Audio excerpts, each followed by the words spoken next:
Math 87, Lesson 108, page 673. It says formulas and substitution. Formulas and substitution. Again, at the start of the year, I asked you guys to memorize, I think, 9 formulas and 1 number. Pi is 3.14. I have a formula. Area of the rectangle is base times height. We have a formula.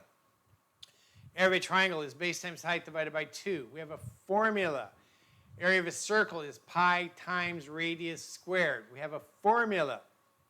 Circumference of a circle is pi times diameter. We have a formula. Pythagorean theorem, a squared plus b squared equals c squared. We have a formula. I don't know, what else do we have? The percent equation in ratio form, p over 100 equals this over of. All of those formula are mathematical. Do this, multiply this, divide this, square this, add them together, whatever. And if you just put the number in that you don't have and do the math, you get an answer. That's what we're going to do right here, okay? We have a formula. It says d equals RT. What this actually says is distance equals rate times time. We're going to use this a lot. Not that you care about that. But what they're going to do is they're going to say in your problem, find what t is if d equals 36 and r equals 9. So I take these two numbers and put them in here.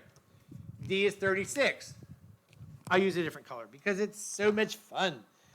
Okay, so D is 36. I just put it right here. I don't change anything, don't move anything around.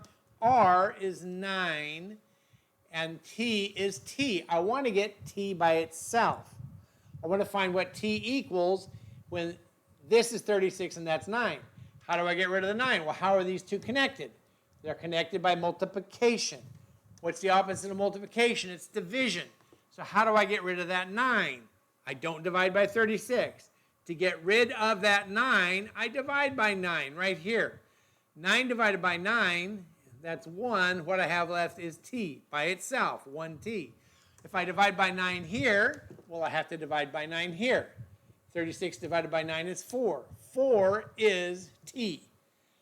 If you want to know if it's right, you just, in your mind even, you have 36, because that's what d is, equals r is 9 times 4. 9 times 4 is 36. It works.